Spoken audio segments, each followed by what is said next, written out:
Salut tout le monde et bienvenue dans cette nouvelle revue de presse. Le Real Madrid se prépare à accueillir Mallorca dans un contexte tendu où une défaite pourrait offrir le titre de Liga à Barcelone. Avec 10 absents majeurs, la situation est complexe et l'équipe alignée par Ancelotti semble fragilisée. Malgré quelques blessés, Mallorca de son côté garde de grandes ambitions pour l'Europe. Ce match pourrait marquer la fin du cycle Ancelotti dont le départ est déjà acté. Rodrigo, l'ailier brésilien du Real Madrid, semble prêt à quitter le club cet été. Frustré par son rôle secondaire, notamment avec l'arrivée de Mbappé et Bellingham, il se sent moins valorisé et a même refusé de jouer lors du dernier Classico. Plusieurs clubs européens dont Manchester City, Chelsea, Arsenal, Liverpool et Manchester United se sont déjà positionnés avec un prix de départ estimé à 100 millions d'euros. Ancelotti, bien que calme en apparence, cache une frustration croissante face aux tensions internes et à l'échec sportif de la saison. Le club ne semble pas assumer ses erreurs et mise sur des éléments extérieurs comme la Coupe du Monde des clubs pour redorer son image. La transition vers Xabi Alonso est la suite logique bien que la direction ne l'ait pas officiellement confirmée. Dans la lutte pour le maintien, Girona a pris une victoire précieuse contre Valladolid, tandis que Séville a fait un grand pas vers la survie en battant Las Palmas. Le Celta Vigo a également obtenu un précieux succès à la Real Sociedad. Le FC Barcelone pourrait décrocher le titre de la Liga contre l'Espagnol Barcelone lors du 200e match de Pedri avec le club. À 22 ans, il devient le deuxième plus jeune joueur de l'histoire du Barça à atteindre cet accomplissement, juste derrière Messi. C'est quelque chose de louable, d'autant plus qu'il a été longtemps éloigné des terrains pour des blessures. Depuis ses débuts, Pedri a marqué 26 buts et délivré 21 passes décisives, consolidant sa place comme pilier du club. Cette saison est sûrement sa meilleure, où il est notamment cité dans la course au Ballon d'Or. Dans une interview pour ESPN, Deco, le directeur sportif du Barça, a évoqué les priorités du club pour cet été.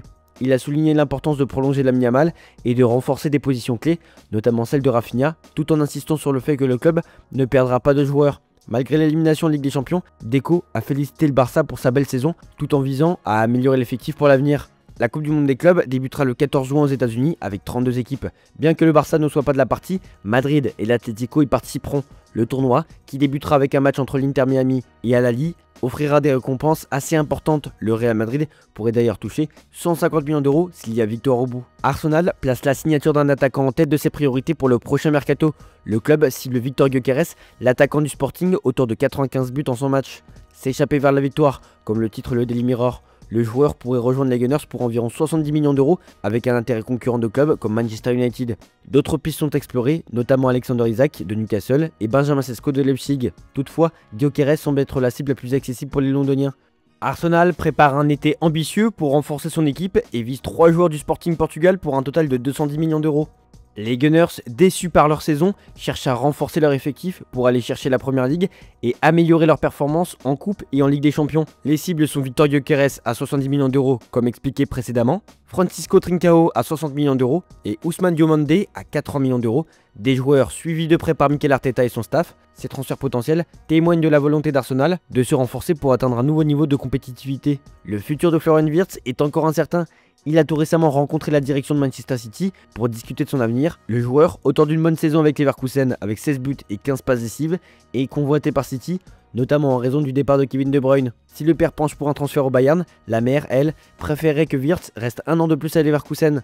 Selon Bild, City a fait une offre alléchante. Le joueur se montre désormais plus ouvert à l'idée de rejoindre le club anglais. Aucune rencontre avec Guardiola n'aurait eu lieu pour l'instant. Et comme nous vous l'avions annoncé, le Bayern a obtenu un accord avec le milieu offensif, mais City tente de passer devant. Manchester United semble sur le point de finaliser l'achat de Matheus Cunha, l'attaquant des Wolves, pour 73 millions d'euros, plus 5 millions d'euros de bonus.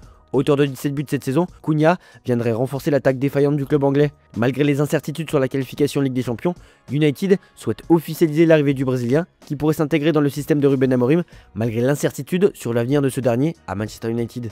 Dans son classement des stades de Ligue 1, l'équipe a évalué 18 stades du championnat en se basant sur 9 critères tels que l'ambiance, le confort, l'accessibilité, le prix, la restauration, l'animation, la modernité, le prestige et l'écologie.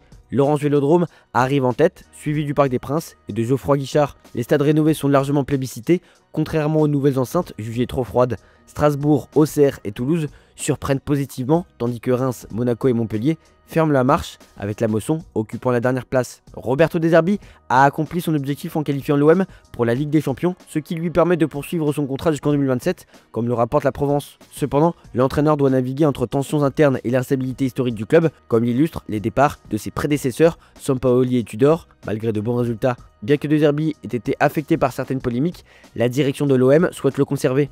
Pour l'heure, l'entraîneur n'a pas entamé de discussion avec d'autres clubs. Côté PSG, selon nos informations, le club de la capitale cherche à renforcer sa défense pour la saison prochaine. Luis Campos a ciblé 2 jeunes défenseurs prometteurs, Joel Ordóñez du club Bruges et Christian Mosquera de Valence. Ordóñez, impressionnant en Ligue des Champions, est apprécié pour sa solidité physique et sa capacité à relancer, mais il fait déjà l'objet de l'intérêt de plusieurs clubs.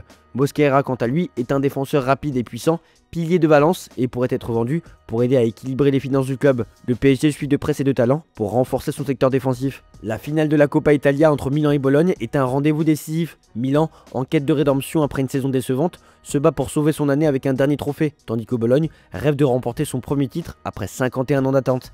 Les 2 équipes, motivées par des entraîneurs passionnés, se préparent à une finale où l'émotion et la détermination primeront sur la tactique. La 37e journée de Serie A s'annonce aussi décisive, avec Naples et l'Inter en lutte pour le Scudetto, séparés par un seul point. Naples pourrait prendre une option sur le titre en cas de victoire contre Parme, tandis que l'Inter doit affronter la Lazio. La 38e journée pourrait voir des matchs avancés en fonction des résultats pour éviter tout conflit avec les finales européennes. L'Inter Milan cherche à renforcer son attaque avec un joueur capable de rivaliser avec Lautaro Martinez et Marcus Thuram. Après des échecs avec des joueurs comme Arnautovic et Sanchez, l'Inter se tourne vers Joshua Xhirkzee. Ancien de Bologne, le néerlandais qui a vécu une saison mitigée avec Manchester United pourrait relancer sa carrière en Serie A avec l'Inter qui est prêt à proposer un prêt avec option d'achat. D'autres pistes sont également explorées comme Raspadori selon l'évolution de la situation de Fratesi. Voilà, c'est tout pour aujourd'hui, bonne journée à tous, merci pour votre fidélité, on se retrouve en fin d'après-midi pour le JT Foot Mercato.